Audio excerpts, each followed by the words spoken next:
In this business, when we talk about changing the game, we mean a car has come out that basically realigns the benchmark for what consumers can expect. And right now, it's the 2016 Mercedes-Benz E-Class, a car that, aside from its sharp executive styling and range of efficient and modern engines, has so much technology on board that it could very well be the most advanced passenger car in the world.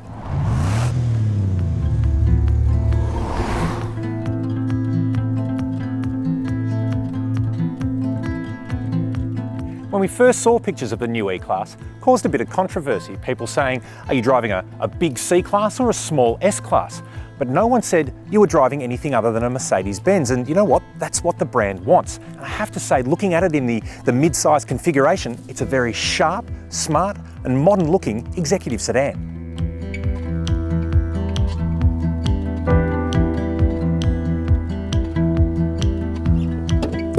Now this is the E300, a car that's going to replace the E250 as we know it in Australia and probably be the volume seller. It's got an updated 4-cylinder 2-litre turbo petrol engine with 180 kilowatts and 370 newton metres of torque. There's going to be diesels, other petrols including the E400 4MATIC all-wheel drive version and a couple of AMGs down the line, including a big boy E63. Now at the back you've got those lovely LED tail lamps and of course, being an E-Class, a big boot. The outgoing car had a 540 litre boot. This is as big, if not bigger, but with one difference. You've got a 3-way split on the second row to make it extra convenient for big stuff like camera tripods. Now the new E-Class has an extra 65mm of wheelbase, which Mercedes say translates to a lot more interior room. But I'm 6'3" and a bit, and I have to say, I'm not actually that comfortable. My toes are quite tightly jammed under the driver's seat, which is in my position, which has forced my thighs to sit a little bit higher off the rear bench, and I don't know if this would be right for a long journey. That said, you've got air vents in the center console and in the B-pillar, a really nice digital climate control display, and of course, a center armrest with cup holders. But we're not here to talk about the back seat of the new E-Class. All of the amazing technology that will separate this car from, well, pretty much everything else on the road is up there. We'll hop into the new E-Class with a fancy new key, and you get a proper wow moment when you see the new dashboard. Twin screens, high resolution, it looks basically like two iPads stuck together. You've got your standard instrument display here, plus then the car's information systems, infotainment, and of course navigation. Now all of this can be configured with these touchpads on the steering wheel. What this allows you to do is easily change the information that's on these screens and keep your car up to date with what you're doing while on the move without taking your eyes off the road. But if you think this is cool, you wait till you see some of the driving tech. Let's hit the road.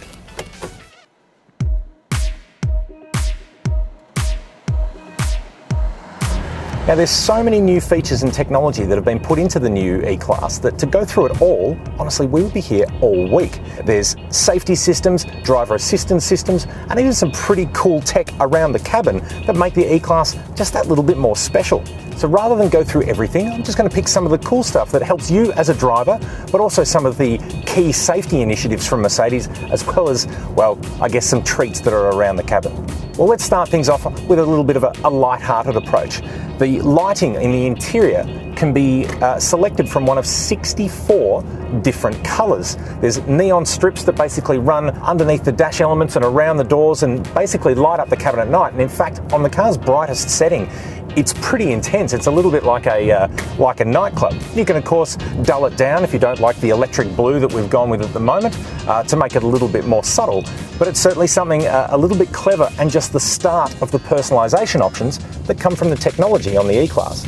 On the main screen for the driver, you can choose from 3 different styles, sport, a traditional, and what they call progressive, which is what we're on now, which gives you a big centre digital speedometer and tacho. You've got 2 screens either side. I'm currently running a trip and fuel economy meter, as well as a sub-navigation screen. Now this car also has a heads-up display, which I've found I'm not actually using because this screen is so good at giving me the information that I need, I don't need to take my eyes off, well, either it or the road. So the two thumb pads on the wheel are very intuitive to use, and you find it doesn't take that much attention away from the road in order to change the screens to get what you want to do. You can configure what you want on the left and the right to make it a little bit more of a personalised treatment that you can even save down to a USB to transport to another car. Now the main screen, which I've got running the navigation at the moment, can even be split, so you can have nav and perhaps your audio, but it also handles any of the main menu functions for configuring the car, for either your seats, the air conditioning, or any of the other myriad settings available at your fingertips. But enough about infotainment. How does the big Merc drive? Well, on these winding Portuguese back streets, I have to say it's quite impressive. We've got the car in comfort mode now, which perhaps is a little bit floaty when it comes to directional steering, but it's a very comfortable ride. Hitting a pothole in comfort though, you will feel it and hear it, because obviously the two-stage air suspension cylinders are at their most open at that point, so it will allow the wheel to move up and down very quickly. It's not crashy, it's not upsetting, but it's just a bit louder than it would be if the valves were tightened, which you can do by switching it into sport mode. Now sport is probably my favourite setting. It changes the weighting on the steering wheel and firms up the suspension just a little bit, and it gives you a little bit more, I guess, direct involvement with the car. Now that said, it's not quite as tight as a BMW, which really is the benchmark for driver engagement in this segment, but I have to say for most people, it's going to do most things very well. Now this is the E300, which replaces the 250 in our market and will probably be the top seller. The 2-litre 4-cylinder, you know what, it pulls okay, there's enough power here. You don't obviously feel like you're ready to race anybody, but it's adequate for running around town. As typical with the Mercedes, turn-in is light and it's a very, very easy car to drive. When you are at slow speeds, particularly in comfort, it can feel like a big-ish car, but it's never unmanageable, even on these tiny, tight Portuguese backstreets. I just hope we don't meet a bus.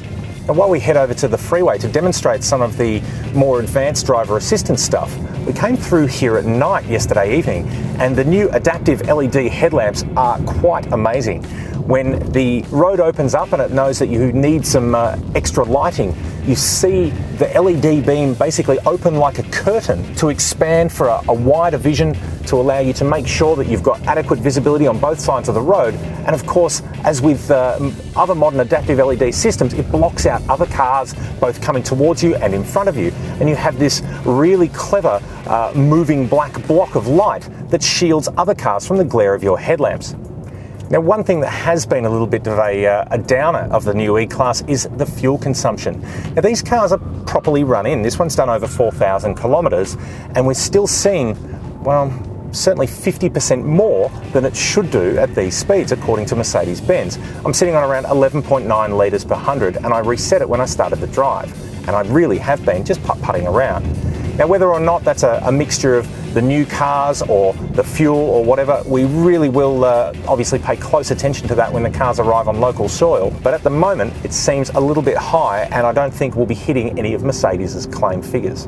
Now, safety is obviously an area where Mercedes-Benz have always led the way, and the new E-Class is absolutely no exception. There are so many passive and active systems on this car that to list them all would probably take about an hour.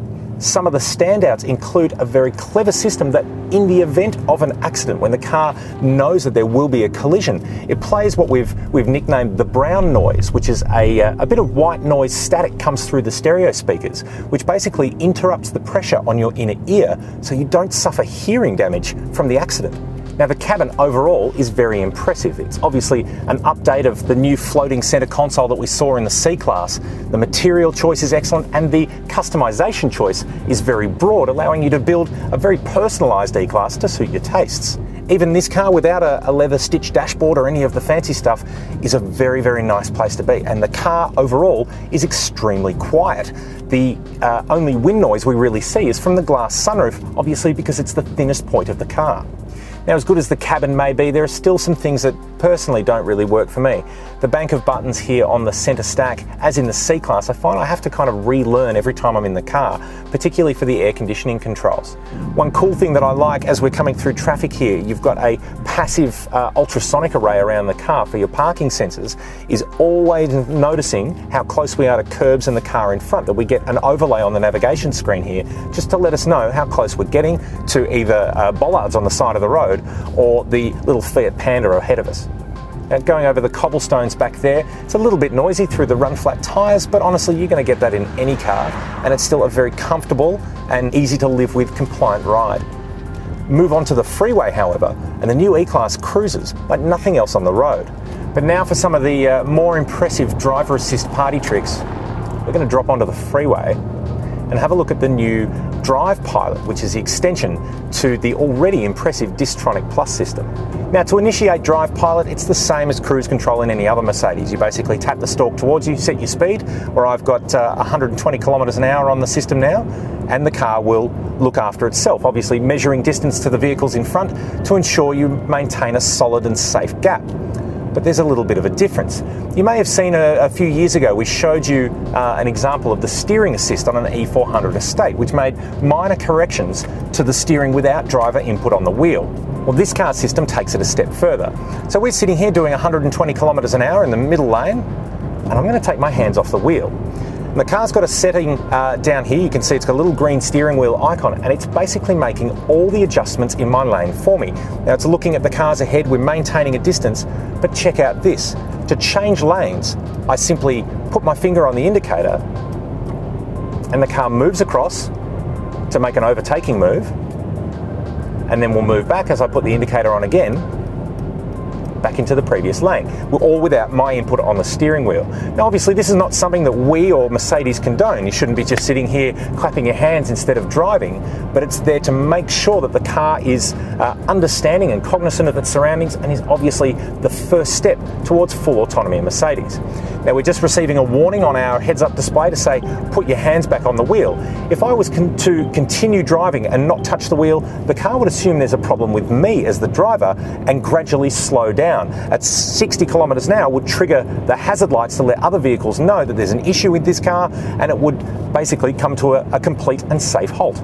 Another cool system that we sadly won't be getting in Australia is the ability to adjust the cruise control speed as the car sees a speed sign. So as we came through a toll booth before, where the speeds go from 120 to 80 to 60, the car's cruise control system through Distronic adjusts, and it basically slows down to take you through the toll booth at 60 kilometres an hour. As soon as you're through, accelerates back up to 120 without any input on the pedals at all. So here's the fun tip. We don't get that in Australia because our speed signs are not standard.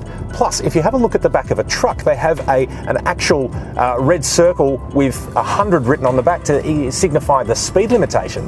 Now, if the Mercedes was to see that rather than the actual speed sign and speed up to 100 kilometres an hour in maybe a 60 zone, well, that's no good for anyone. Now, all of the new E-Class models that we're initially going to see in Australia will feature the new 9G-tronic automatic transmission. Now, this 9-speed is a very, very smooth and easy to live with gearbox, particularly in drive and in the comfort drive mode as we are now. You don't notice gear changes, and you find it's always selected a gear that's pretty right for your conditions. Obviously, if you need to sort of jump on the throttle and overtake someone, you've got a minor delay as the car figures out what you need to do, but it does have a learning mechanism, so we'll get used to your driving style, and particularly if you do change modes a lot, you'll be finding that the gearbox will adapt to what you want from it, and honestly, it's pretty impressive. Now, before you all jump on the YouTube comments and say you haven't found anything negative to say, trust me, I've been looking. There's not really that much to start picking around the car, given that we've only had a short amount of time with it. Now, as we say with a lot of Mercedes models, it may not be the best of everything. BMW will probably give you a slightly more dynamic experience, and Audi a better integrated technology one. Things like the command navigation, it's a beautiful screen and it's a beautiful implementation, but it's still not a perfect user-based experience. That said, that's trying to pick some holes in it, because honestly, it's pretty good. And for the majority of buyers who are looking for a smart, good-looking, well-appointed executive saloon in this segment, the new E-Class is absolutely not going to disappoint.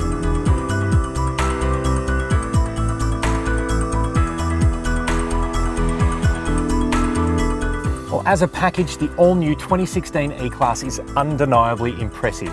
It looks smart. This tech is, in a word, it's mind-blowing, the capability that this car has, particularly in this segment. Now, okay, the back seat could probably be a little bit more comfortable and the ride a little less firm, plus it seems pretty thirsty to us, but let's wait until we can get one on local shores to see how that goes on our roads in our spec. But right now, if you're thinking about one of these, it'll be worth the wait.